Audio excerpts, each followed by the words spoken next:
Muito boa tarde, senhoras ministras, minha vice-presidente Rosa Weber, agradecendo a substituição no dia 9 passado, ministra Carmen Lúcia, nossa decana, os ministros aqui presentes, ministro Ricardo Lewandowski, ministro Roberto Barroso, ministro Edson Fachin, ministro Alexandre de Moraes, ministro Nunes Marques, ministro Gilmar Mendes está no nosso plenário aqui, virtual, e temos, então, quórum para iniciarmos a sessão, e eu declaro aberta a 38ª sessão ordinária do plenário do Supremo Tribunal Federal, com a leitura da ata da sessão anterior.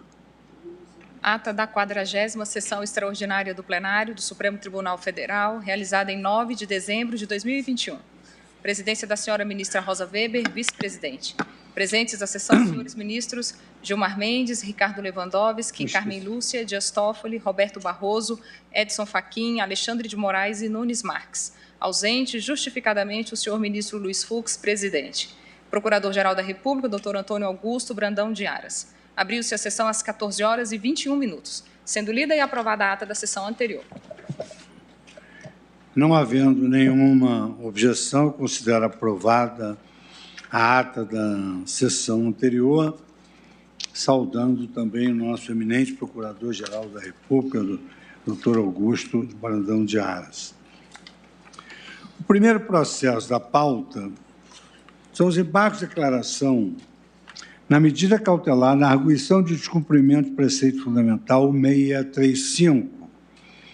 Vários são os embargantes e versa exatamente sobre aquela questão das operações policiais nas comunidades.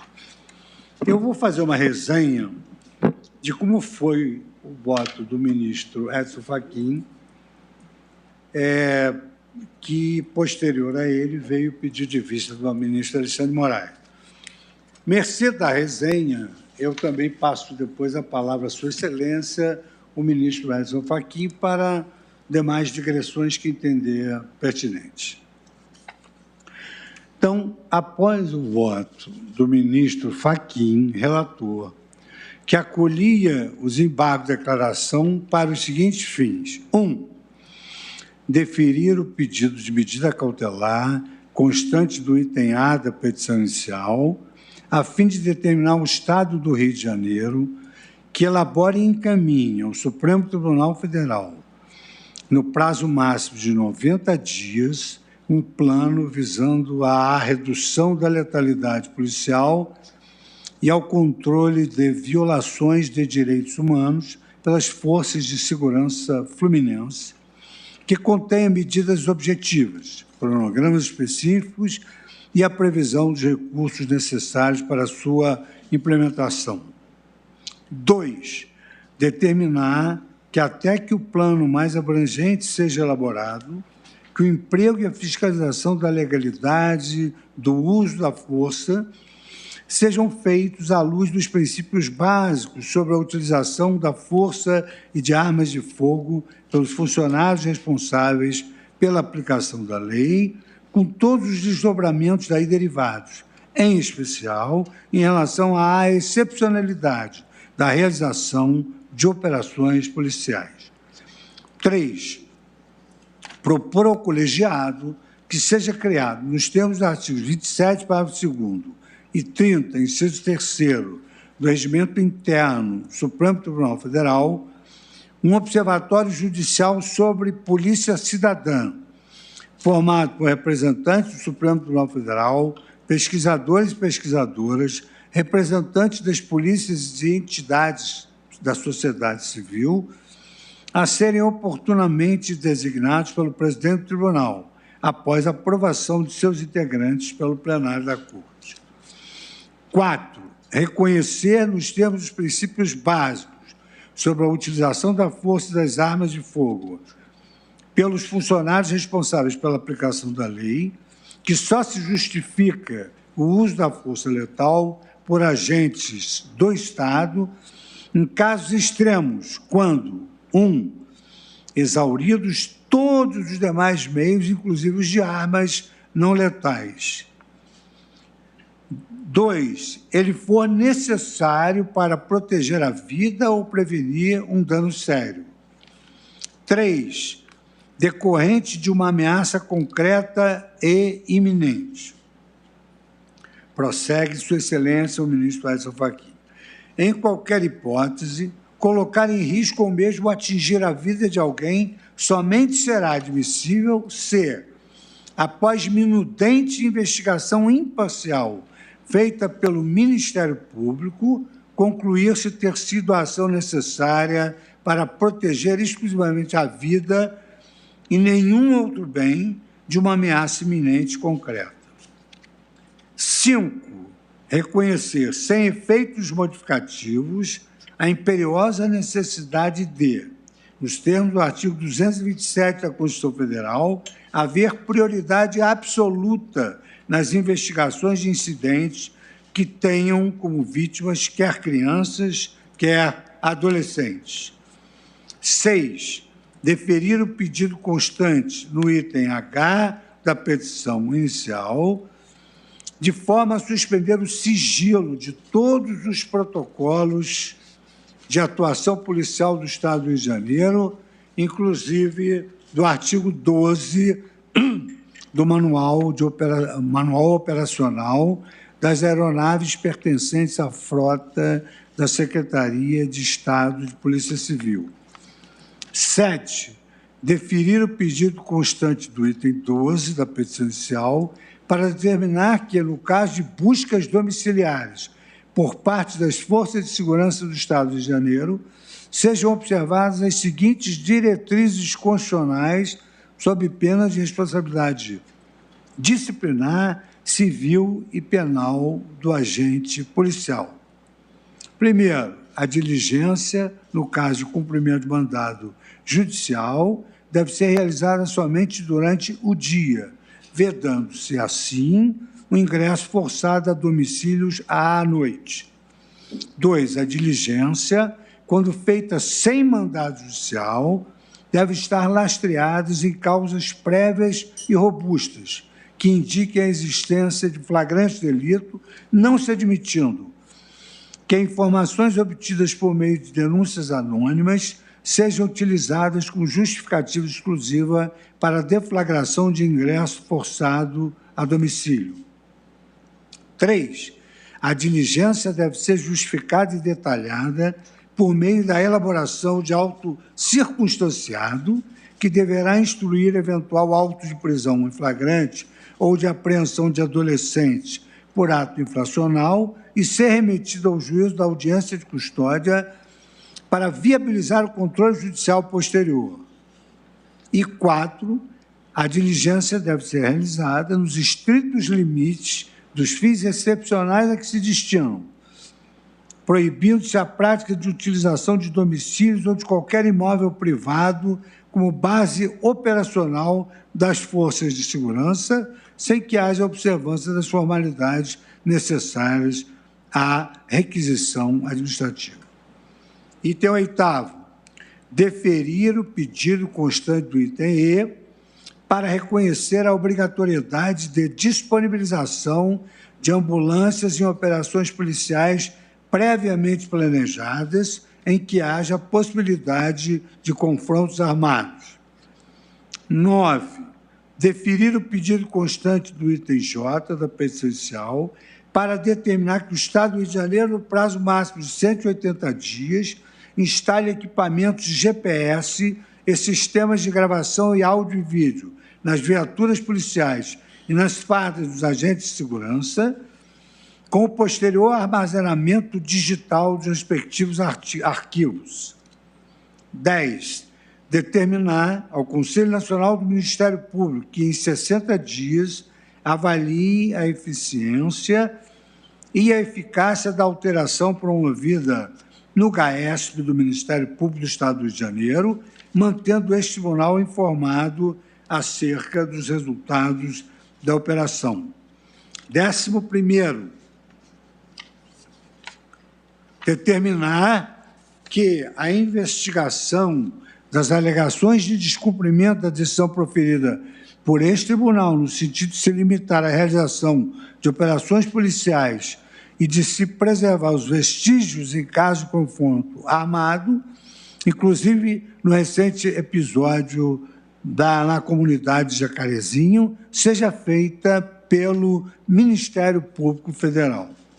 Após a enunciação desses itens do voto, pediu vista dos autos o ministro Alexandre de Moraes. Passo, primeiramente, a palavra à Sua Excelência, o ministro Edson Fachin. Muito obrigado, senhor presidente. Cumprimento Vossa Excelência e os eminentes pares. Permito-me principal pela saudação à eminente ministra Rosa Weber, nossa vice-presidente, a eminente ministra Carmen Lúcia e todos os eminentes ministros que se encontram presentes aqui neste plenário físico ou participando por teleconferência. Cumprimento também Sua Excelência, o Procurador-Geral da República, doutor Augusto Aras. Senhor presidente, antes de mais nada, reitero e reafirmo o voto que proferi nesta ADPF 635, em sede de medida cautelar e agora em sede de embargo de declaração. E, portanto, estou reiterando os fundamentos, as premissas e as conclusões que Vossa Excelência vem de apresentar, como soe acontecer, de maneira precisa e correta, traduzindo fielmente o que o voto que proferi ali espelha e traduz em feito que, como Vossa Excelência bem relembrou, foi objeto de pedido de vista de Sua Excelência, o eminente ministro Alexandre de Moraes, que indicou a devolução para este plenário físico presencial. E, desde logo, senhor presidente, eminentes ministros, cumprimento o eminente ministro Alexandre de Moraes pelas contribuições que, tenho certeza, serão trazidas em seu voto vista. Tal como afirmei no voto já proferido no plenário virtual, penso que em ações como esta é imperioso que o Supremo Tribunal Federal mantenha jurisdição sobre a matéria até que, finalmente, o provimento judicial tenha sido cumprido. O paradigma aqui não é a tradicional, ou mesmo legal, em sentido estrito, compreensão da arguição de descumprimento de preceito fundamental, mas a construção dada a essa ação constitucional pela jurisprudência deste tribunal, no caso em que reconheceu um estado de coisas inconstitucional, ou, como ali adverti no voto que proferi, como ali assentei, em cenários excepcionais decorrentes da completa disfuncionalidade do sistema institucional. A crise da segurança pública, sobretudo no estado do Rio de Janeiro, é um verdadeiro estado de coisas inconstitucional. Nada mais evidencia esse estado de coisas do que as recentes notícias de ações policiais que descumprem a determinação do plenário do Supremo Tribunal Federal, no sentido de que apenas em casos excepcionais as operações poderiam ser realizadas. A excepcionalidade não é uma invenção ou invencionice do tribunal. A excepcionalidade não é um capricho do Supremo Tribunal Federal. Ela é uma exigência da obrigação estatal de garantir o direito à vida, protegendo-a de agressões arbitrárias. A violência, sobretudo estatal, só se justifica quando visa proteger um bem igual ao que está na iminência de ser gravemente atingido. Por isso, o uso da força letal é legítimo apenas se, e somente se, tiver exaurido todos os demais meios, inclusive não letais, para proteger a vida ameaçada de forma concreta e iminente.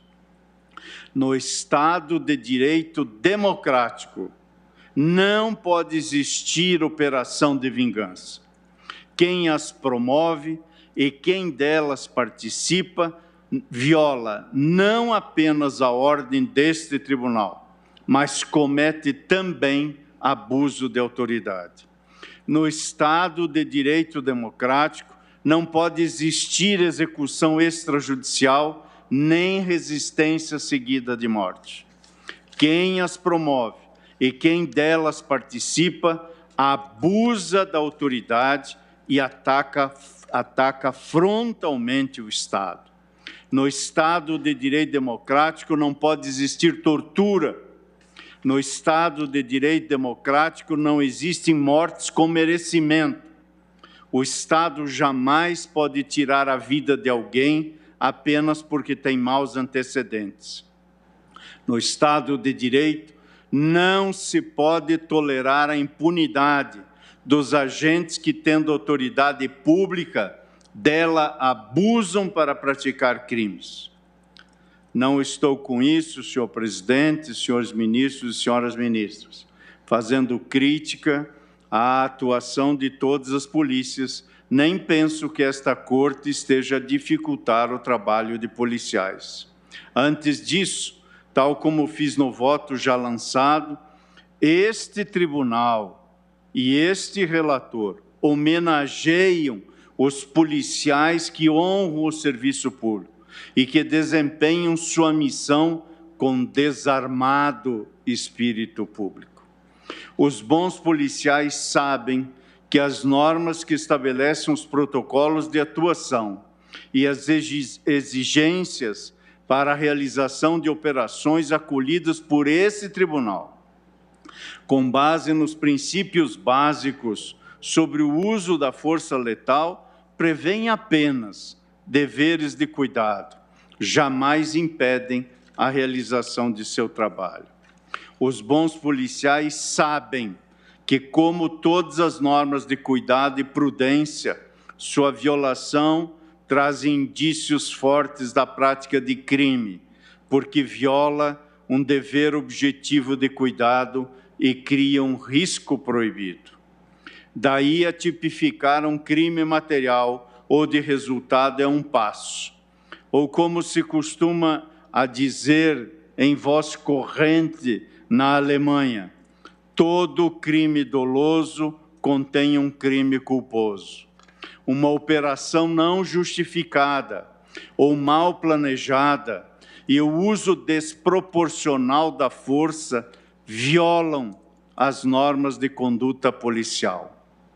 Se em razão disso pessoas vierem a ser atingidas, é necessário investigar a responsabilidade do agente do Estado. No Estado de Direito, não há bala perdida. No voto já proferido, fiz um elogio à atuação dos policiais e das policiais, que são verdadeiros heróis e heroínas. O elogio é genuíno, porque penso que essa decisão faz justiça à sua atuação. Quem acha que tem o poder para tirar uma vida, imagina que também tem para não tirá-la, e com isso passa a negociar a vida. Quem faz operação autonomizada não é policial, é miliciano. E miliciano não pode ter lugar no Estado de Direito e muito menos na polícia. Isso nada tem de novo. É um compromisso da Constituição Federal. Para que não haja dúvida sobre esse compromisso, tal dever vem sendo reiteradamente confirmado pela República Federativa do Brasil, aí abrangidos União, Estados, Distrito Federal e municípios. Um exemplo disso está no compromisso assumido perante o Conselho de Direitos Humanos, no sentido de acabar com as execuções extrajudiciais por ocasião do terceiro ciclo da revisão periódica universal. A decisão da Corte Interamericana nada mais é nesse sentido do que a renovação pública desse compromisso. E, no entanto, o Estado brasileiro insiste em desonrar esse compromisso. As mortes causadas por policiais estão em ascensão e não em declínio. A solução política se beneficia da retórica belicosa, transformando cidadãs e cidadãos em inimigos e impondo gastos de difícil justificação, mesmo em países que estão em guerra. O único efeito dessa solução política é, como apontou a professora Jaqueline Muniz durante a audiência pública, é aumentar o preço dos acordos sobre o controle dos territórios. Isso não é combater o crime, isso é governar com o crime. Sem querer me alongar, senhor presidente, e considerando o voto já lançado, penso que estamos aqui diante de um evidente estado de coisas inconstitucional e a resposta para esses casos exige que esse tribunal, para fazer cumprir a Constituição, mantenha a jurisdição sobre o caso, propondo remédios que se fizerem adequados. Por tudo isso, o tribunal não deve abrir mão da supervisão jurisdicional da decisão, inclusive por meio da criação de um observatório próprio para o tema. E, por fim, senhor presidente, senhoras ministras, senhores ministros, gostaria de acrescentar no voto já lançado que convênias das opiniões eventuais em sentido diverso, que desde logo manifesto o meu respeito integral, nada obstante aqui reafirmo e ratifico uma disposição relativamente à ordem para determinar que o Estado do Rio de Janeiro, no prazo máximo de 180 dias, instale equipamentos de GPS e sistemas de gravação de áudio e vídeo nas viaturas municipais e nas fardas dos agentes de segurança, com posterior armazenamento digital dos respectivos arquivos. É que, como bem aponta o requerente e os amici curiae, o objetivo da medida é justamente permitir que a autoridade que detém o dever de investigar essas intervenções, ou seja, o Ministério Público, possa acessar os dados e as informações colhidas por esses equipamentos. E, de fato, de acordo com os princípios básicos sobre a utilização da força e de armas de fogo pelos funcionários responsáveis pela aplicação da lei, sempre que houver um incidente, deve a autoridade policial imediatamente reportar os fatos à autoridade correicional e ao Ministério Público. Além disso, deve também o Ministério Público ter acesso ao processo de responsabilização, como se lê dos itens 22 e 23 daqueles princípios básicos sobre a utilização da força e de armas de fogo pelos funcionários responsáveis pela aplicação da lei. Em verbis, os governos e os organismos de aplicação da lei devem estabelecer procedimentos adequados de comunicação hierárquica e de inquérito para os incidentes referidos. Para os incidentes que sejam objeto de relatório por força dos presentes princípios, os governos e os organismos de aplicação da lei devem garantir a possibilidade de um efetivo procedimento de controle e que as autoridades independentes, administrativas ou do Ministério Público, possam exercer a sua jurisdição nas condições adequadas. Em caso de morte, lesão grave ou outra consequência grave, deve ser enviado de imediato um relatório detalhado às autoridades competentes encarregadas do inquérito administrativo ou do controle judiciário. As pessoas contra as quais sejam utilizadas a força ou armas de fogo ou seus representantes autorizados devem ter acesso a um processo independente, em particular a um processo judicial. Em caso de morte dessas pessoas, a presente disposição aplica-se às pessoas a seu cargo. Fecho aspas da citação.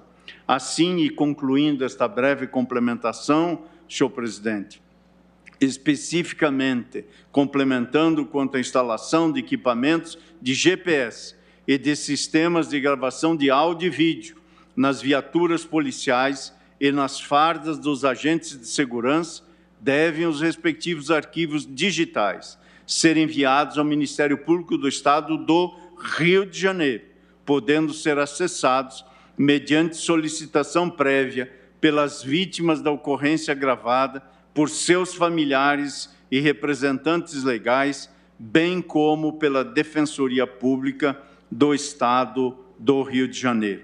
E, finalmente, é correta, em nosso modo de ver, a priorização de disponibilização de GPS e de sistemas de gravação de áudio e vídeo para policiais que realizam diretamente as operações, porque são nessas situações que a documentação e o registro dos desdobramentos das atividades é mais necessário e urgente.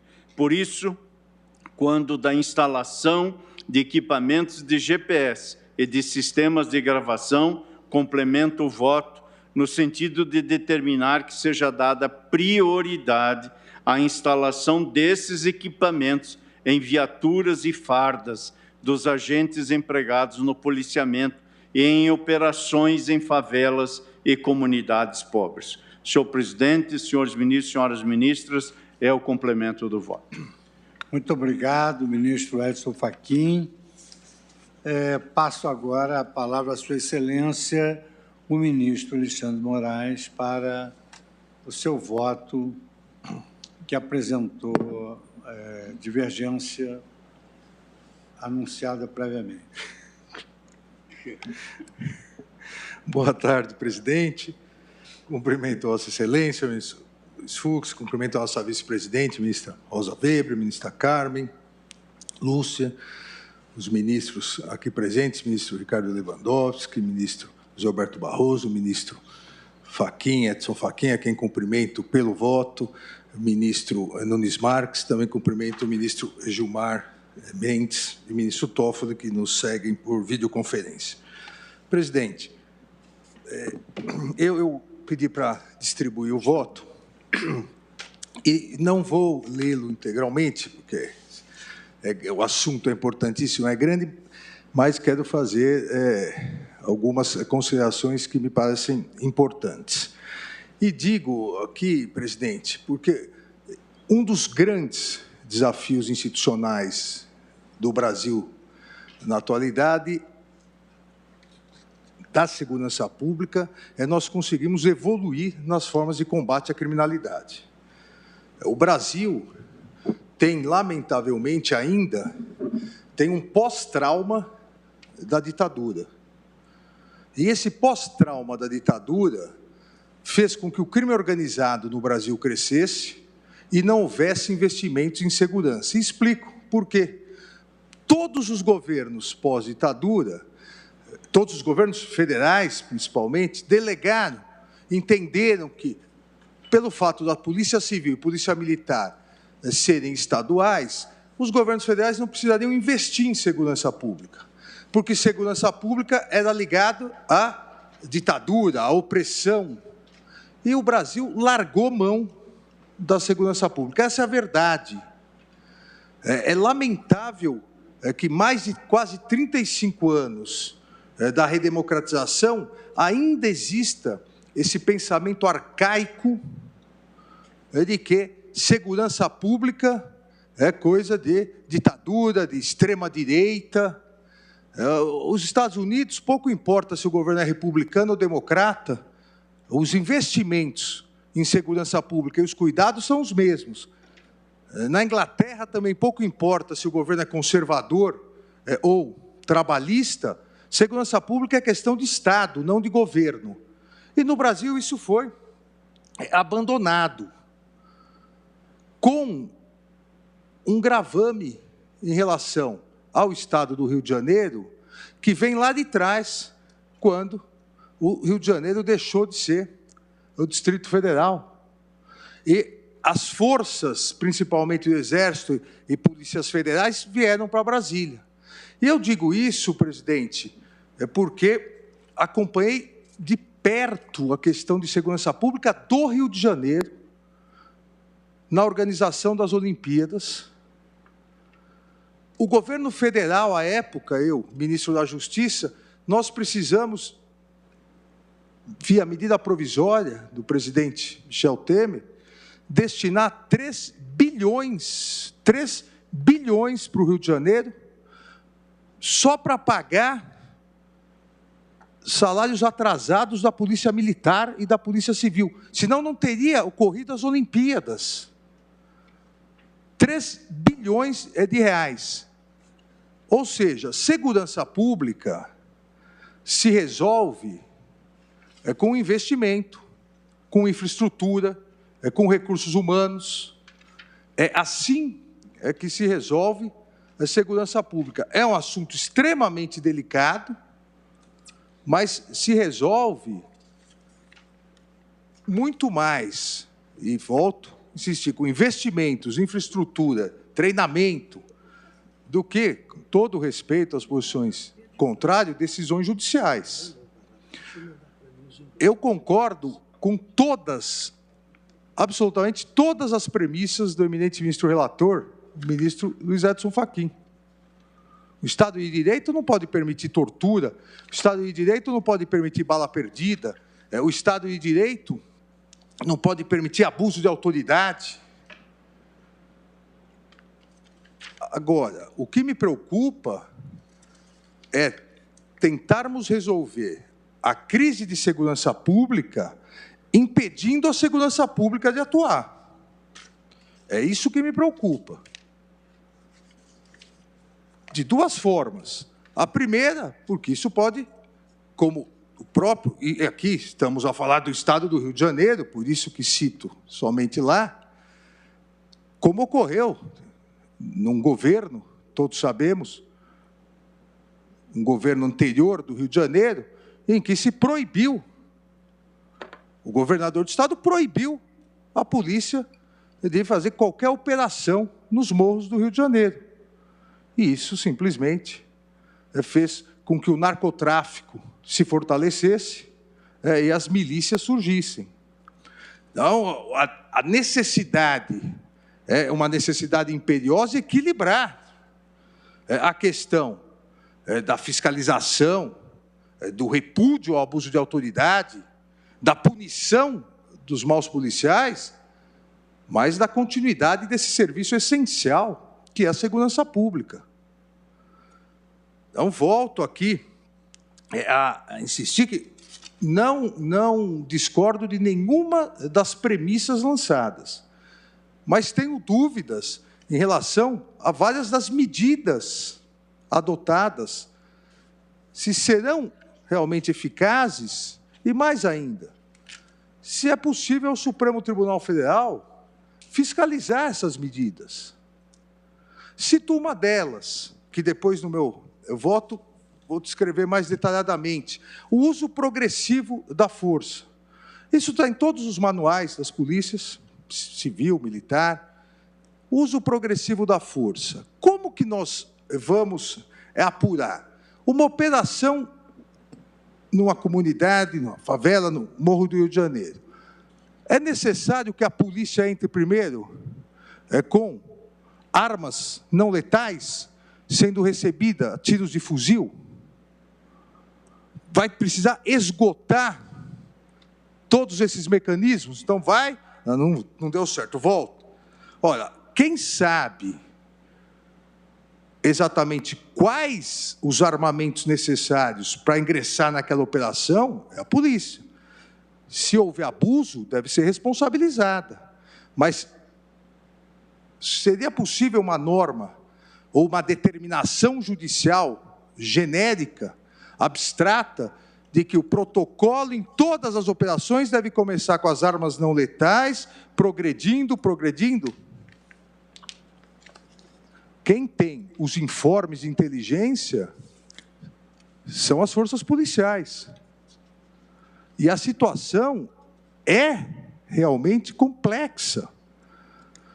Volto à questão das Olimpíadas, que foi o período no Rio de Janeiro mais seguro, exatamente porque só da Força Nacional nós tínhamos 5.000 homens lá, a mais da Polícia Rodoviária Federal, mais 700, do Exército, quase 15.000 homens. E mesmo assim, uma viatura da Força Nacional começou a ingressar num morro, foi recebida a tiros de fuzil e foi morto. É um policial. Então, a situação é complexa em cada operação. O que me preocupa, presidente, eminente ministro relator, o que me preocupa é uma determinação genérica, abstrata, que ou não será cumprida, e aí nós vamos entrar num campo minado, ou não haverá operação. Então, eu diria, nós precisaríamos lapidar isso, porque locais, e obviamente aqui, o ideal do mundo seria que não houvesse necessidade de utilização de armas letais, mas os maiores carregamentos de armas letais são encontrados nas comunidades onde há o narcotráfico, naquelas onde há o narcotráfico e as milícias. Olha, não é possível e não é razoável exigir que a polícia não entre com armas letais também. Um outro ponto que me preocupa, depois detalharei, a questão da invasão domiciliar, no caso de flagrante, à noite, por denúncia anônima. Olha, quem participou já de operações policiais, principalmente contra o crime organizado, sabe que nenhum informante vai colocar o seu nome indicando que em determinado local, de determinada comunidade, é um depósito de arma. Porque se ele colocar o nome, ele é morto no dia seguinte. Esse mecanismo do informante existe no mundo todo. Nós podemos avançar, como em alguns locais do mundo, em que há um procedimento sigiloso de informante oficial, mas não permitir que a polícia, avisada de que há explosivos, por exemplo, em determinado local, possa invadir, porque a denúncia foi anônima, nós estaremos cerceando um instrumento importantíssimo de atuação na área da segurança pública. Ah, mas há abuso. O abuso deve ser combatido. O abuso deve ser punido. Mas não se pode impedir isso. Houve uma época, uns 6 anos, eu, secretário de Segurança Pública de São Paulo, que no Brasil todo começou a se estourar muito caixa eletrônico. E ocorriam furtos de explosivos em pedreiras, porque são as pedreiras que têm as dinamites plásticas. E houve um furto em São Paulo de 2 toneladas de explosivos. E só foi possível a polícia encontrar num galpão, numa comunidade em São Paulo, à noite, por denúncia anônima. A pessoa não vai colocar o nome dela, porque ela aparece morta no dia seguinte. Então, nós temos que verificar, na prática, como conciliar isso, sob pena de estarmos dando, infelizmente até, uma justificativa para os policiais cruzarem os braços, então. Então, essas questões me preocupam, exatamente porque há pouco investimento em segurança pública. A Constituição vinculou recursos para a educação, depois vinculou recursos para a saúde, e não quis vincular um tostão para a segurança. A vinculação não é o melhor dos mundos? Não. Mas para um Estado, como disse o eminente ministro Fachin, para um Estado inconstitucional, uma situação dessa, haveria necessidade de vinculação de recursos para a segurança. E há necessidade de se verificar, caso a caso, essas operações. Eu trago, como disse, eu não quero detalhar, não quero ler todo o voto para não cansar vossas excelências, mas a situação no Rio é tão complexa que todos se recordam que logo após as Olimpíadas, mesmo com todo esse investimento, com a retirada das forças nacionais pelo fim das Olimpíadas e Paralimpíadas, houve necessidade de decretação de intervenção federal na área de segurança pública. É o decreto 9288 de 2018. É uma situação gravíssima. O roubo de cargas nas rodovias ao redor da cidade do Rio de Janeiro é o maior roubo de cargas do Brasil. E onde os caminhões são rapidamente escondidos e depenados? Nos morros. E há denúncias anônimas, está naquele local. E não será possível que a polícia possa fazer? Concordo que a polícia deve, e já deveria isso, porque os protocolos policiais exigem e não são cumpridos, deve fazer um relatório detalhado para que possa, posteriormente, haver uma investigação, uma punição pelos excessos. Mas, repito, me preocupa que queiramos resolver a crise da segurança pública impedindo a segurança pública de atuar. Nós vamos estar fortalecendo a criminalidade. Nós vamos estar favorecendo as milícias e o narcotráfico que atuam no estado do Rio de Janeiro. Não só lá, mas é porque o caso aqui trata do estado do Rio de Janeiro. Eu continuo no voto, presidente, dizendo da necessidade de, em alguns pontos, diferenciarmos o que é realmente uma imposição constitucional, uma interpretação constitucional, de aqui o Poder Judiciário se substituir ao Poder Executivo. O Poder Judiciário, em especial aqui o Supremo Tribunal Federal, chamar para si a questão de segurança pública do Rio de Janeiro.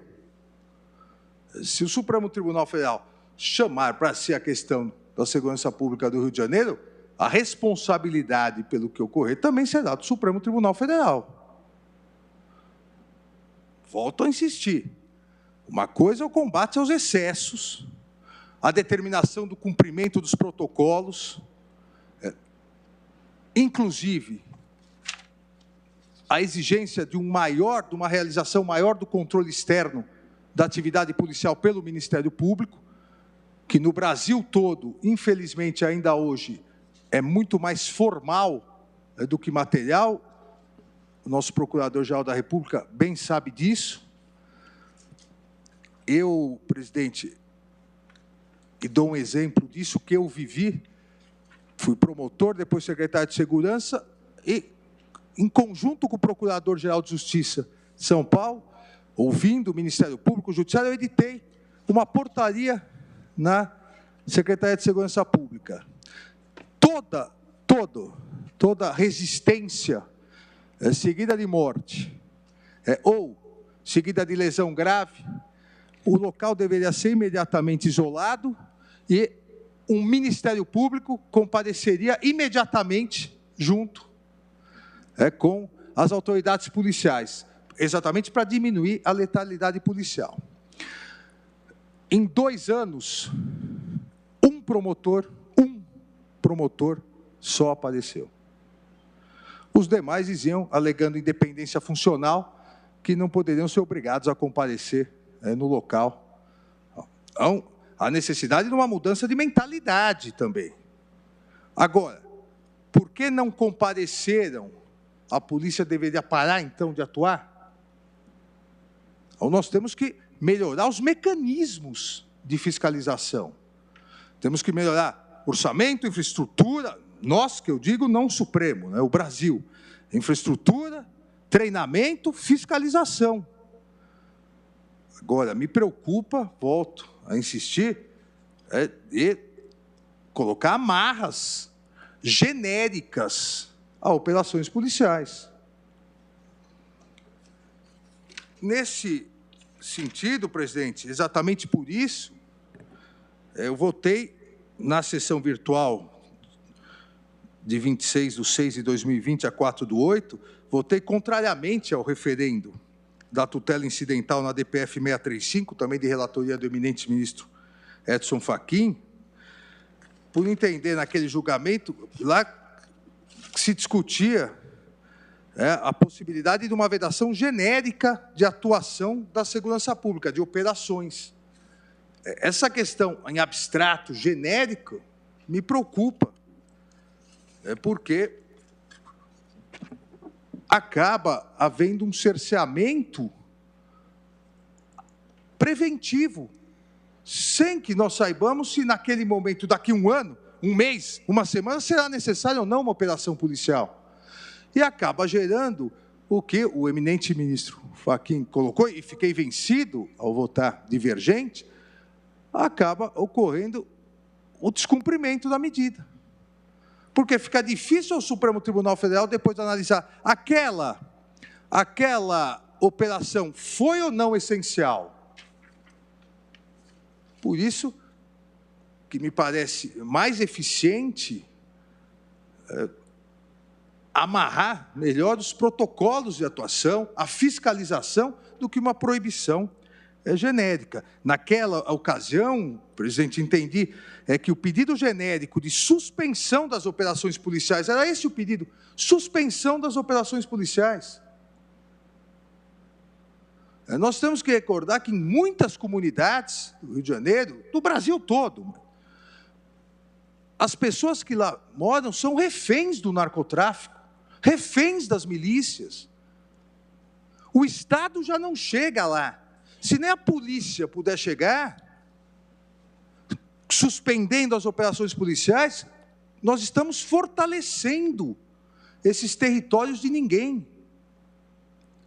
Então, por isso, naquela ocasião, entendi que não era possível interromper a regular execução de um serviço público essencial e de responsabilidade do Poder Executivo, que é a segurança pública.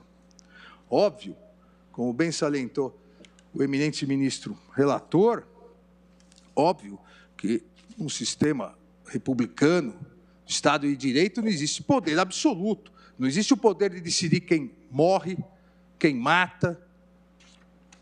Então, a fiscalização é essencial.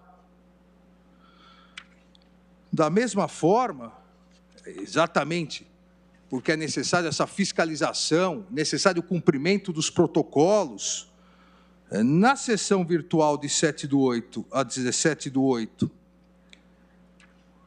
na mesma, a DPF, acompanhei o eminente ministro relator, porque aí eram medidas específicas relacionadas ao exercício de política de segurança, para se garantir os direitos fundamentais.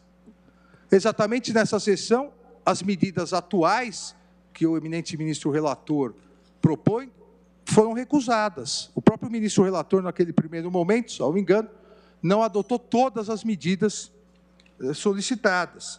Naquela hipótese, entendi, assim como o eminente relator, a necessidade de um parcial deferimento, mas medidas específicas, que não amarrassem de forma genérica a segurança pública do Estado do Rio de Janeiro.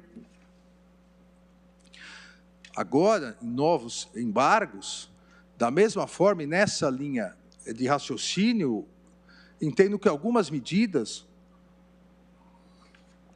são extremamente genéricas, em substituição ao próprio Poder Executivo, algumas, ou uma delas, inclusive, colocando em risco as próprias polícias, porque abre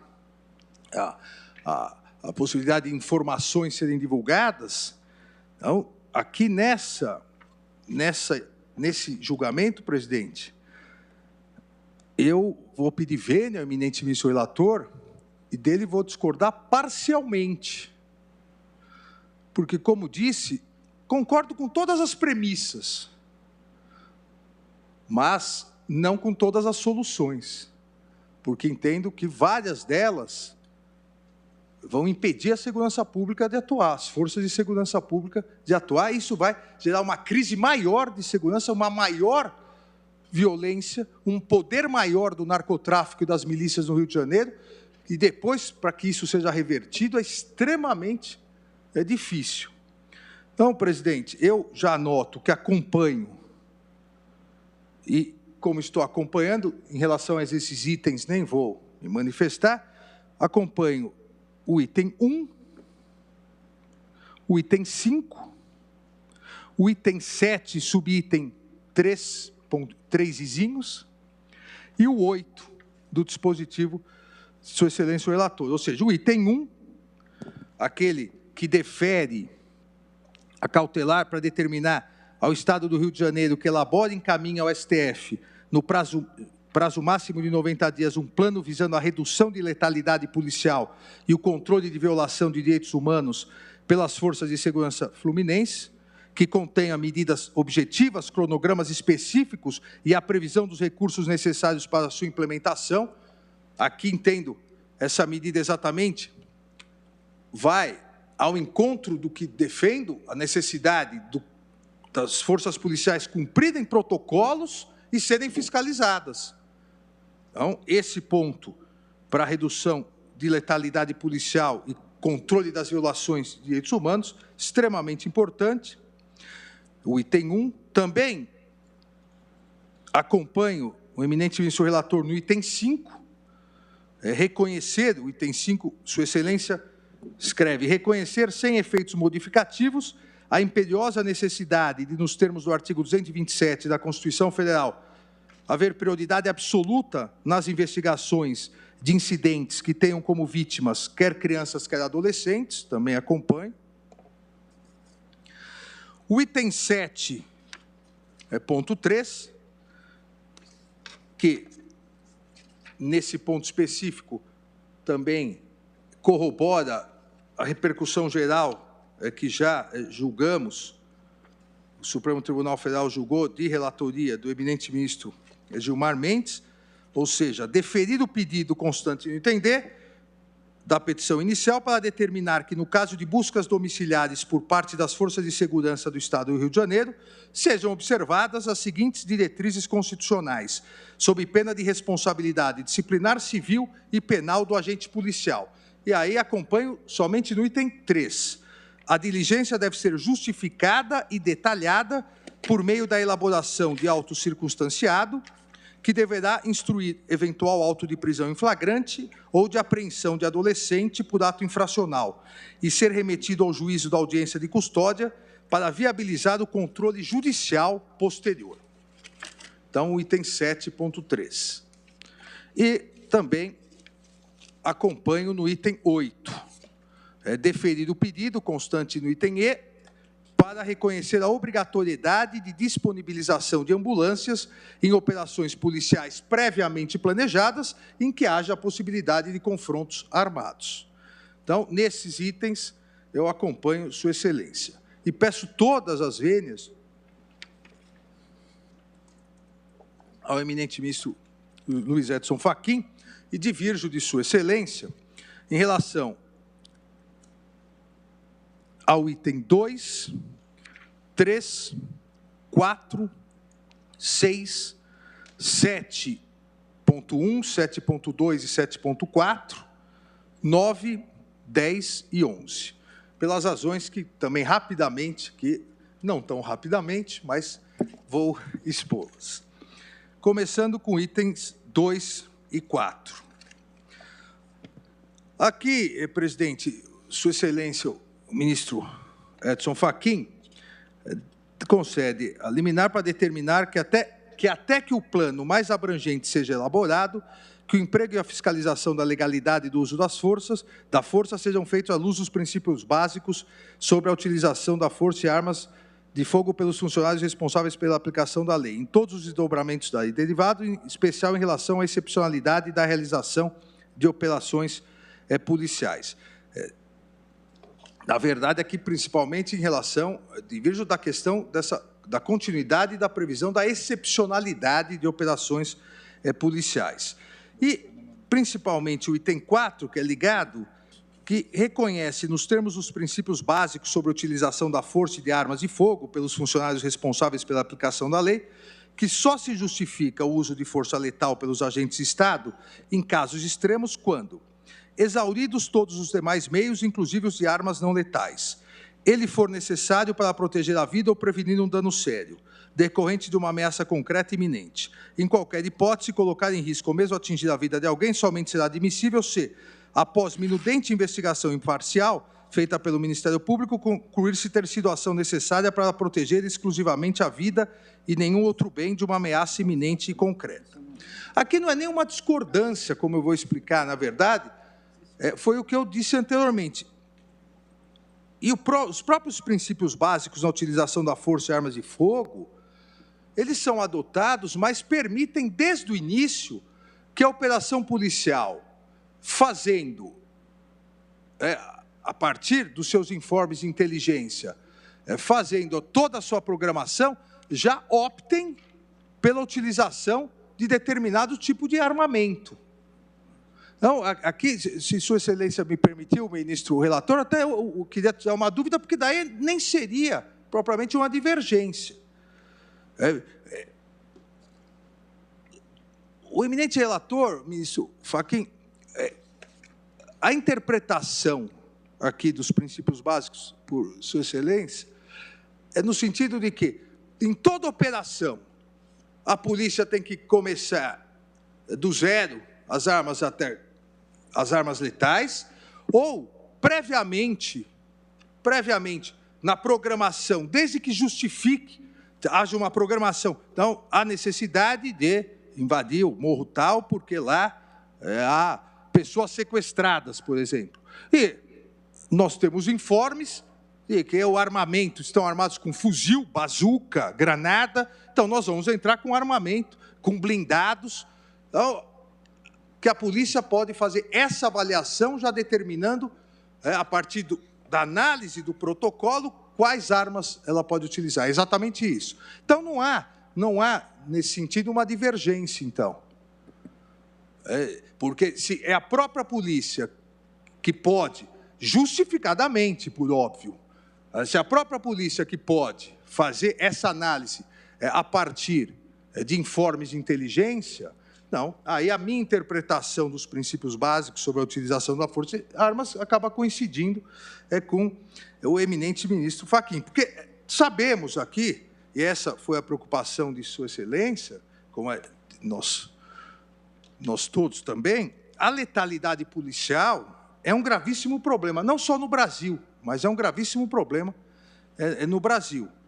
E deve, obviamente, ser tratada com a maior seriedade e protocolos para se evitar a letalidade policial.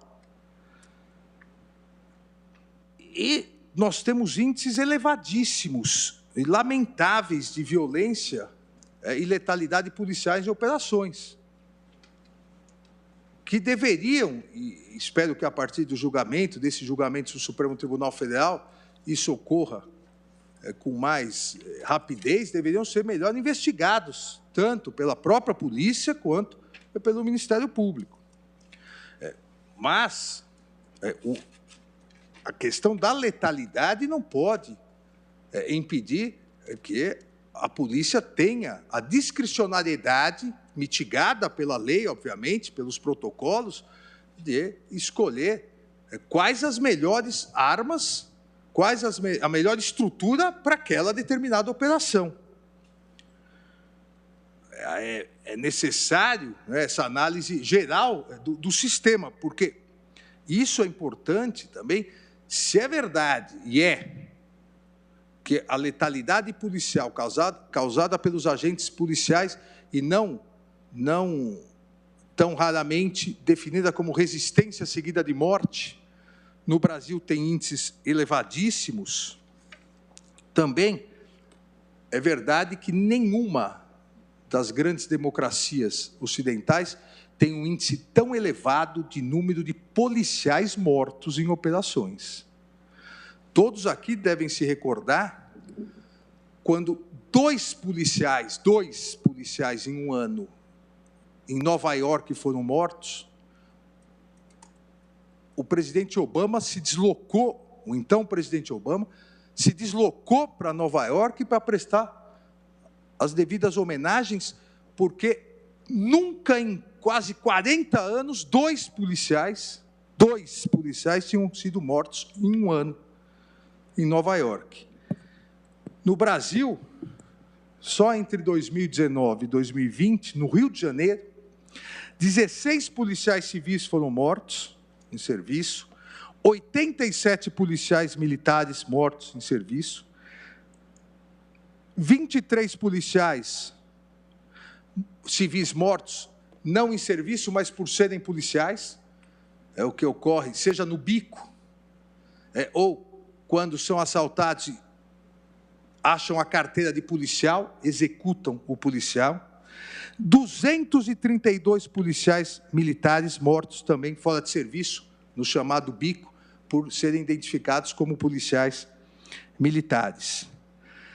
Vejam, 2 policiais em Nova York, isso gerou toda uma comoção. No Brasil, só no Rio de Janeiro, se somarmos todos, quase 350 policiais mortos, o que acaba gerando, esse é um outro grande problema das forças de segurança, uma grande depressão nos policiais, e nesse mesmo período, entre 19 e 20, 109 suicídios de policiais militares no Rio de Janeiro e 23 de policiais civis.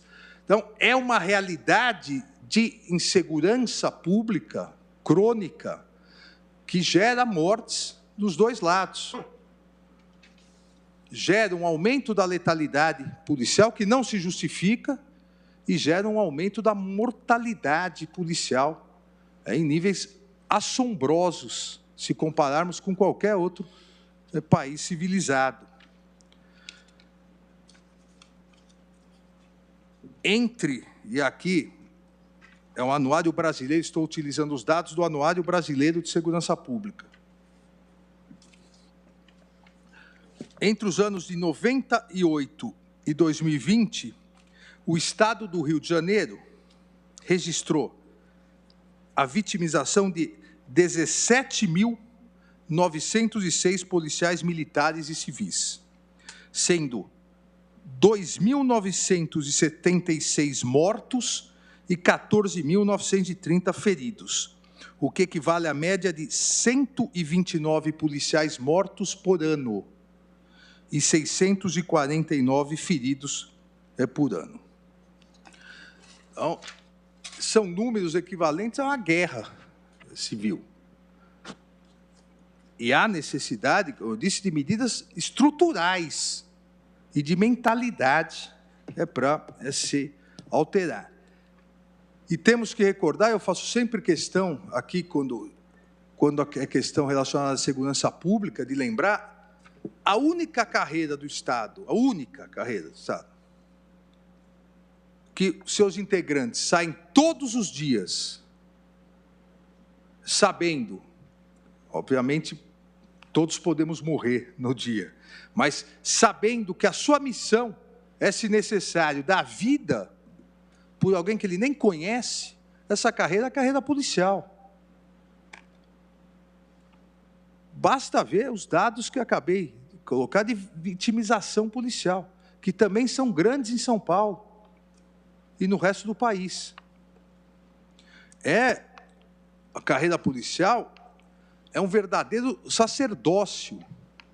Há abusos, como em outras carreiras também. Por isso que eu digo, nós temos que verificar medidas corretivas, estruturais e punitivas para os abusos, mas temos realmente tomar cuidado para não tratar a crise de segurança pública impedindo a segurança pública de atuar, porque isso só gera o fortalecimento de milícias, do narcotráfico e da criminalidade organizada. Aqui, em relação ao item 2 e ao item 4, é que eu divergia do eminente ministro Fachin, mas com esse esclarecimento, na verdade, a falha minha de interpretação, mas com esse esclarecimento, me parece que o nosso entendimento sobre os princípios básicos sobre o uso da força e armas de fogo pelos funcionários responsáveis pela aplicação da lei, que foram adotados pela ONU, e por isso que eu trouxe aqui, foram adotados sempre com essa ideia, que não será permitido, como o Código de Processo Penal já prevê, não será permitido o emprego da força, salvo indispensável. Agora, com esse esclarecimento que me faltou, falha minha, mas dentro dessa ideia de que a própria polícia é que vai, nas operações, analisar, e se a polícia exagerar, os policiais que sejam responsabilizados. O comandante da operação que seja responsabilizado, mas nós não podemos tirar essa discricionariedade da atividade policial.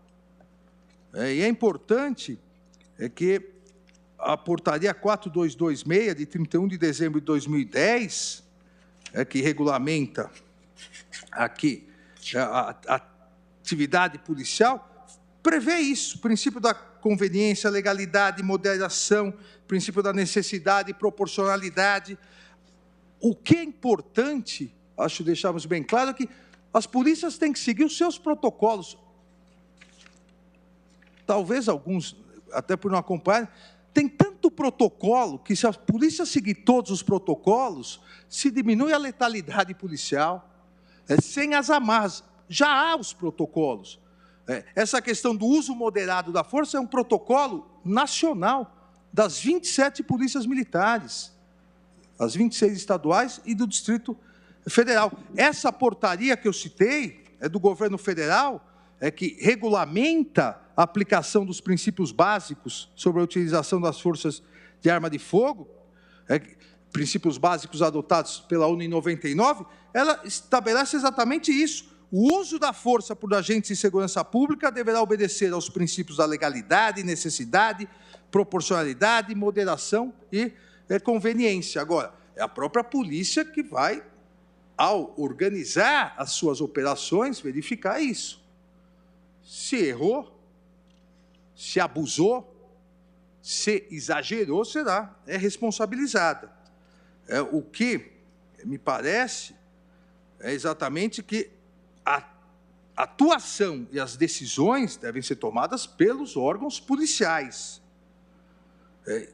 que são, obviamente, passíveis de controle posterior, seja controle externo da polícia pelo Ministério Público, seja sempre pelo controle jurisdicional. Agora, preventivamente, não me parece possível ao Poder Judiciário determinar qual o nível de força, qual o plano de ação que deve ser tomado genericamente pelas polícias, até porque cada operação é uma operação. Uma operação policial de trânsito para verificar motoristas embriagados, não precisa do mesmo armamento que uma operação para o combate à milícia e ao narcotráfico.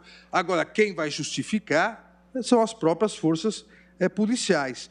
Localizações, e cito aqui no voto, não vou repetir tudo, mas localizações geográficas, variações demográficas, presença de milícias e narcotraficantes fortemente armados, tudo isso altera uma programação de uma operação policial e do uso de armas, uso de blindados, uso de helicópteros. Então, quem deve analisar isso, a necessidade é a própria polícia. Então, presidente, nesse 2 e 3, com esse esclarecimento, e dentro dessa fundamentação que aqui coloco, entendo, então, que não há divergência mais entre mim... O 2 e 4, perdão. 2 e 4 não há divergência entre mim e o eminente ministro Edson Fachin. Eu cito aqui também, e é importante isso para a questão das operações policiais, o ambiente sempre é muito instável nessas operações. Então, há uma preocupação das forças de segurança de chegarem já com a persuasão, para evitar, ou tentar evitar, que haja uma reação. Alguns não sabem, mas quando há a GLO, Garantia da Lei e da Ordem, com as Forças Armadas, principalmente o Exército, geralmente custa de 4 a 5 vezes mais do que se fosse feita uma operação policial. Por que isso? Porque aonde iria uma viatura da Polícia Militar com 4 policiais, vão 4 a 5 viaturas das Forças Armadas com 4 policiais. 4 a 5 vezes mais. Por que isso? Porque as Forças Armadas, se adentrarem ao local, elas não podem sair. Se elas forem subir o morro, elas não podem serem espantadas pelo narcotráfico ou pelos milicianos.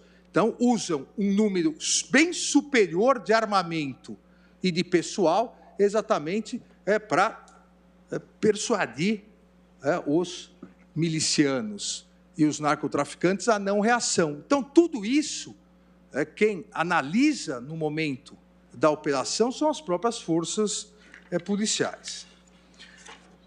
Então, com essas considerações, então, o item 2 e 4, não há, então, divergência.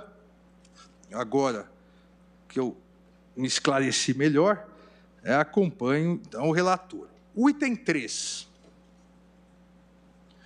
No item 3, presidente, o eminente ministro relator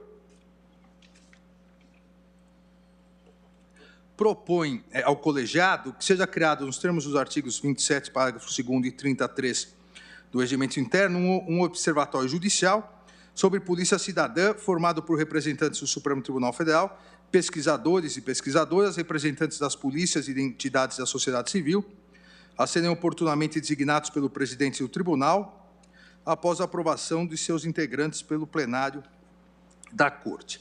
Aqui, qual é o meu ponto de divergência, mas também não é, nesse caso, um cabo de guerra, né?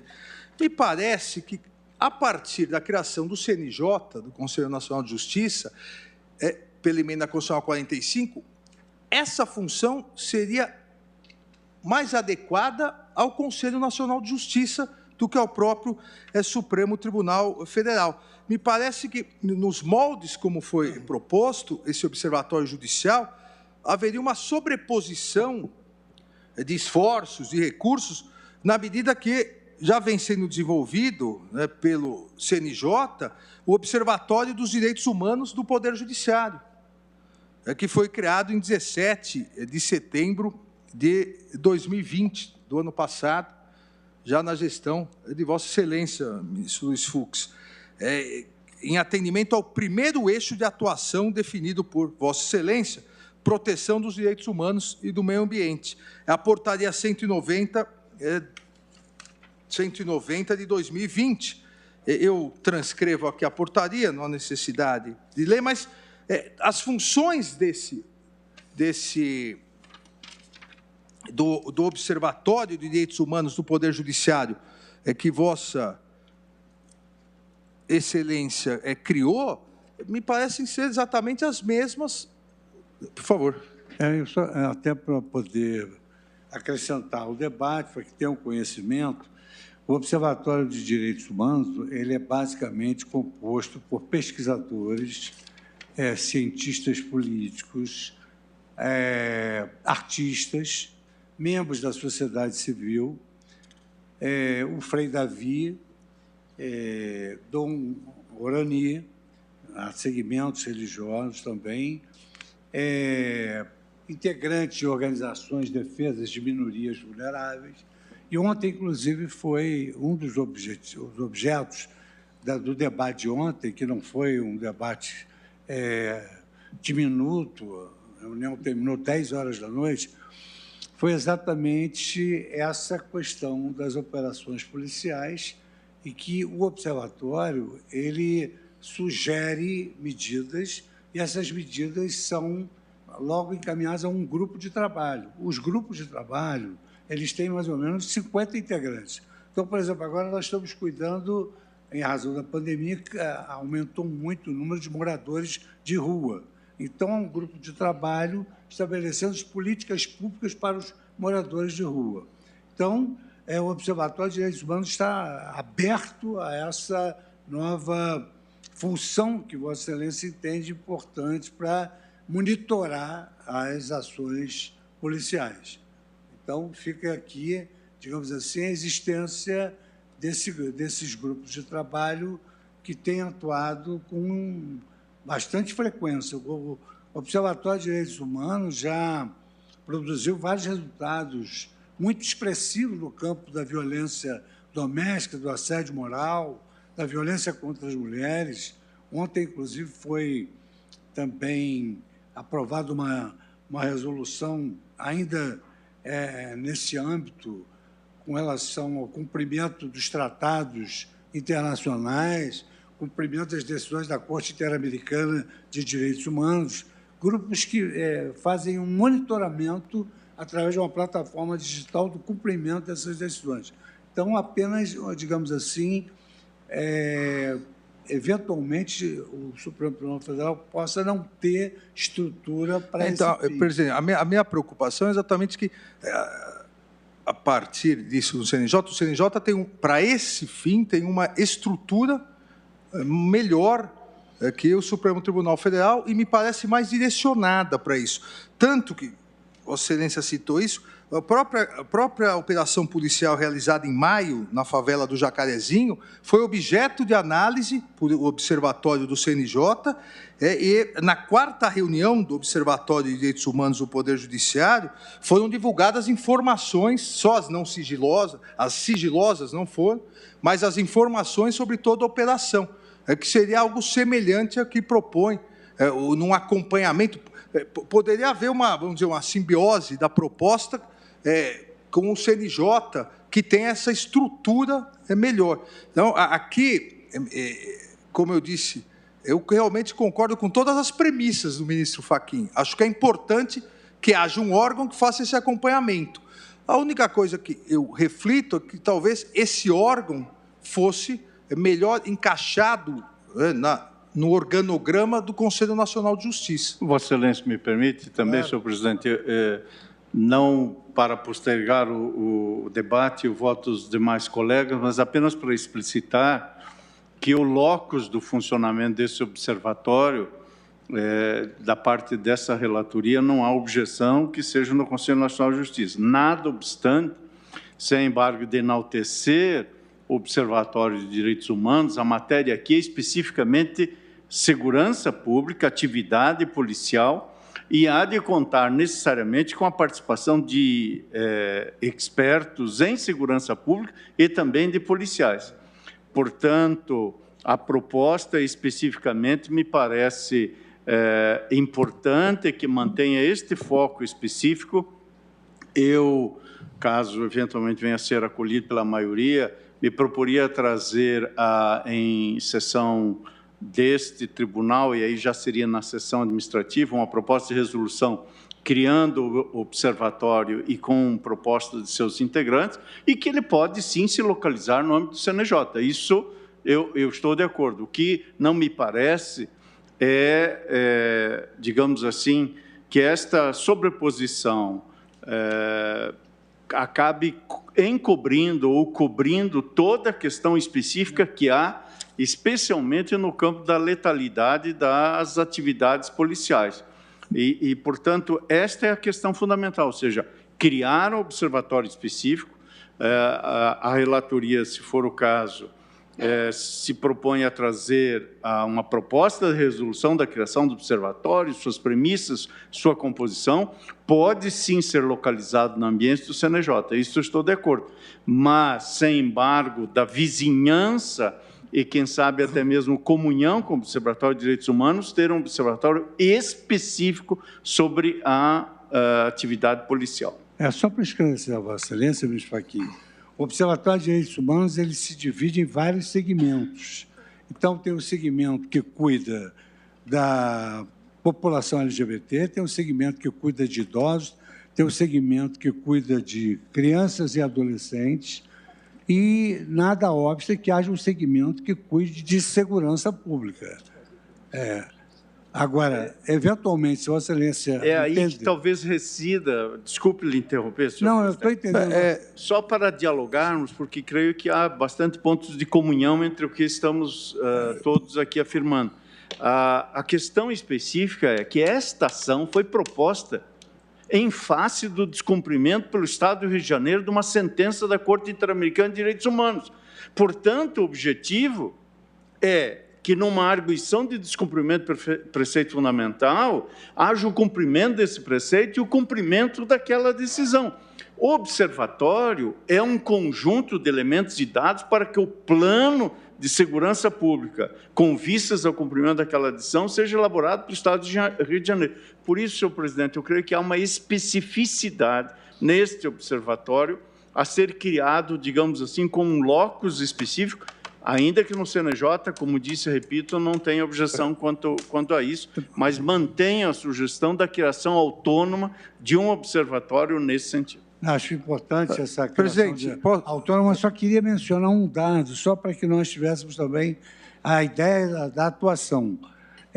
Nós temos um acordo de cooperação com a Corte Interamericana de Direitos Humanos, já fizemos, inclusive, uma audiência em tempo real, cujo objetivo é exatamente velar pelo cumprimento das decisões da Corte Interamericana de Direitos Humanos.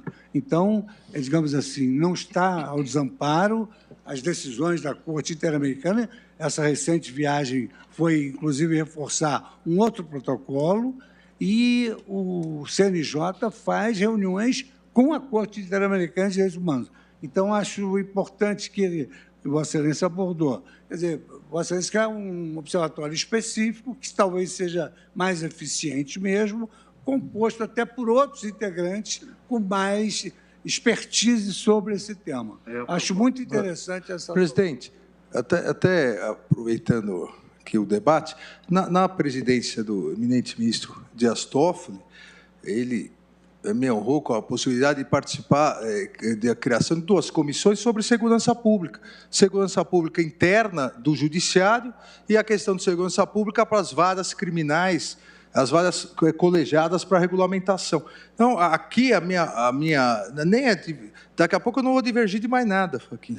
A gente vai. Por isso que é bom, né, o debate. A minha divergência era só do locus.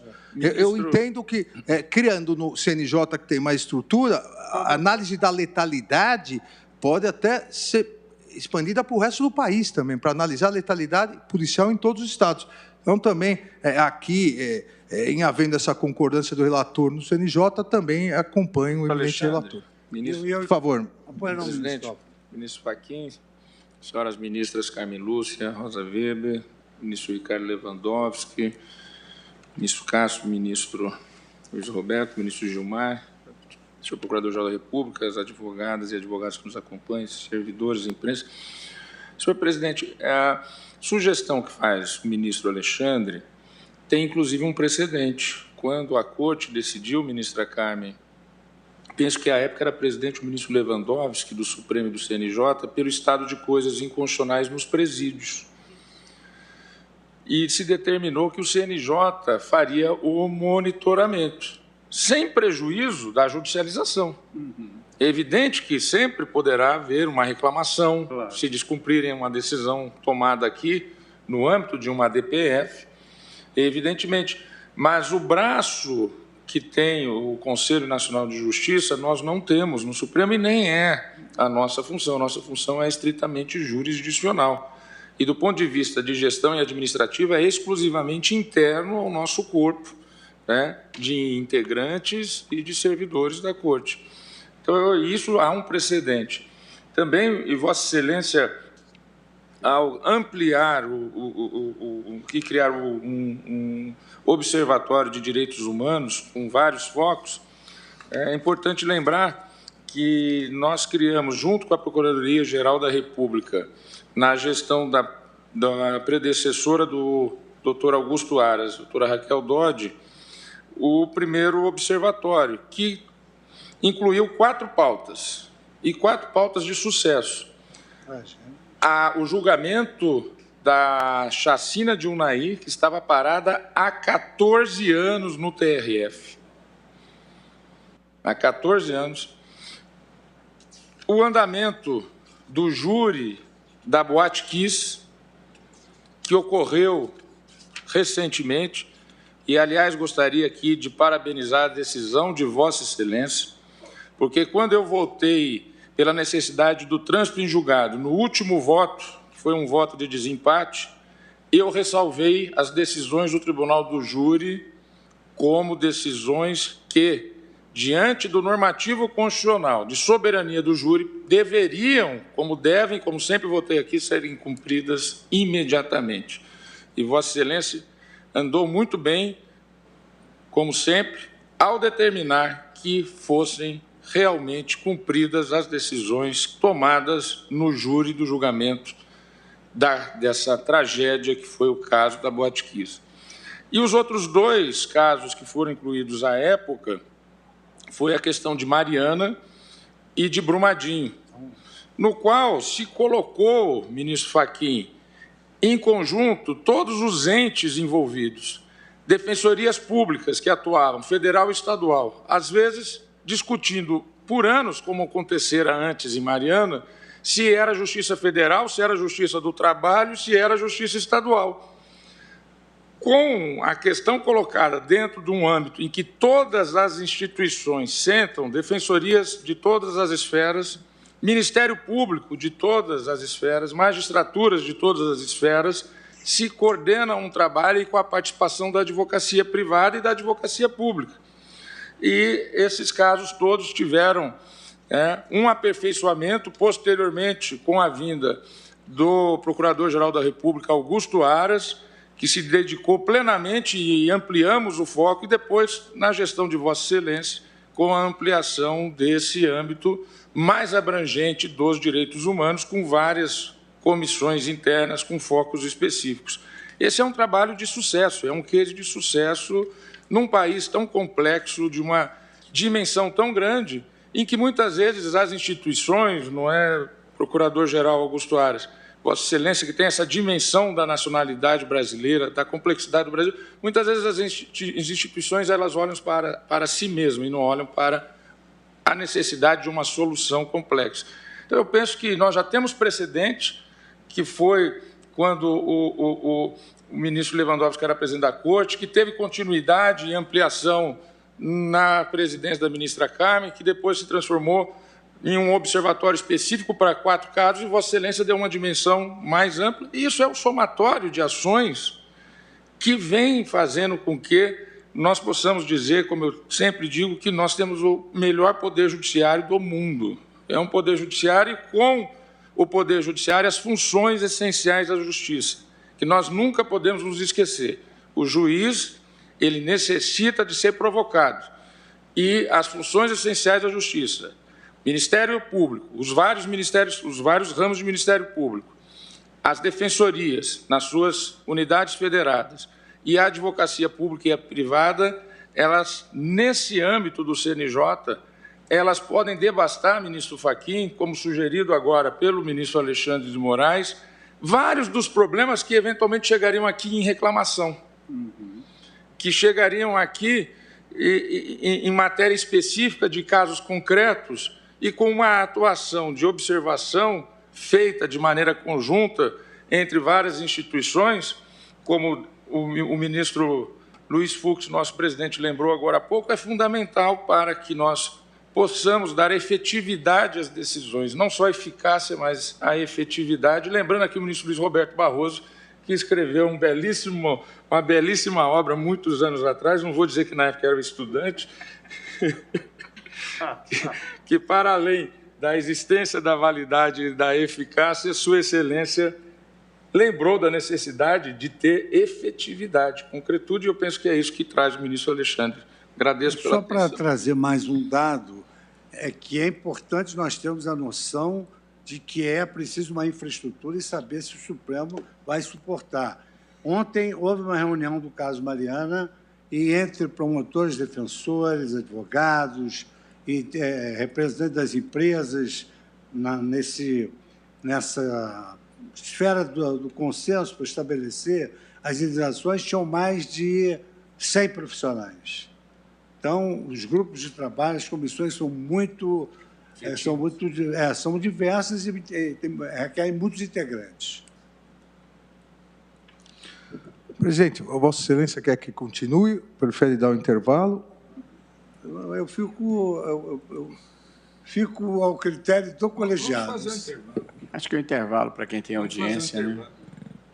Intervalo, então ótimo. Então, só, presidente, para completar, então, nesse item 4, com essa concordância do LOCUS e do CNJ... Item 2, perdão. Não, item 3, né? Item 3. No item 3, então, também acompanho o eminente relator. Então, nós vamos prosseguir. O julgamento, depois do intervalo, eu suspendo a sessão pelo tempo regimental de 30 minutos para fazermos nossas audiências.